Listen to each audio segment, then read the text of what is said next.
सहारा का मारा, मन करता है मर जाऊं। मिस्त्री का काम कर सहारा इंडिया में लगाए 12 लाख रुपए, अब दाने दाने को मोहताज। इसे न्यूज 18 हिंदी ने प्रकाशित किया है। सहारा इंडिया रिफंड न्यूज। घर चलाने के लिए कुछ लोगों से पैसा लिया और सहारा इंडिया में लगाया। सोचा था कि पैसा मिलेगा तो उधार खत्म कर दूंगा, लेकिन अब कर्ज का बोझ भी मुझ पर आ गया है। मेरे पास मरने के सिवाय कोई चारा नहीं। ये कहना है कि गुमला के एक शख्स का, जिसने 12 लाख सहारा इंडिया में लगाए थे और अब अपने पैसे का इंतजार कर रहे हैं।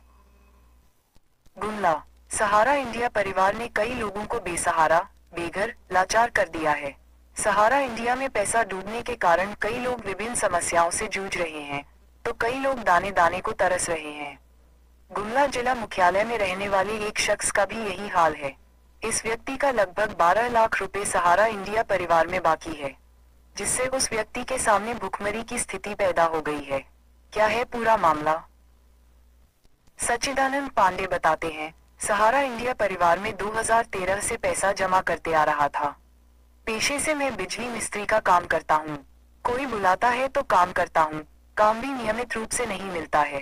पेट काट करके एक एक पैसा जमा किया था, ताकि मेरे बेटे को पढ़ने में दिक्कत न आए। अब मेरा बेटा भी 12वीं पास कर गया है, लेकिन सहारा में पैसा डूब जाने के कारण मैं उसे आगे पढ़ाने में असमर्थ हूँ। सहारा से पैसा नहीं मिलने के कारण आत्महत्या करने की नौबत आ गई है। मन करता है मर जाऊं, क्योंकि किसी तरह से बिजली मिस्त्री का काम करके दो पैसा जोड़कर जमा किए थे, ताकि बेटे को आगे पढ़ने में दिक्कत न हो, और अब बेटा पूछ रहा है कि आगे क्या होगा। नम आंखों से पांडे बताते हैं, मुझे समझ में नहीं आ रहा है कि अब मैं क्या करूं। मेरे पास मरने के सिवाय कोई चारा नहीं।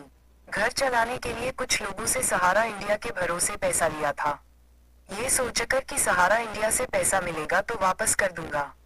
पैसा नहीं मिलने के कारण कर्ज का भी बोझ मेरे ऊपर आ गया है। 50 हजार करके 6 किस्त जमा किया था और 4 लाख करके 2 बार जमा किया था। टोटल लगभग 12 लाख रुपए सहारा इंडिया में जमा किया था, ताकि बच्चे को पढ़ा सकूं और घर परिवार चला सकूं। अब मेरे पास खाने के लिए 12 रुपए भी नहीं है।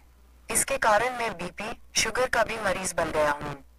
मेरी अब इतनी स्थिति खराब हो गई कि मुझे कुछ समझ में नहीं आ रहा है कि मैं अब क्या करूं, कहां जाऊं, किससे पैसा मांगूं।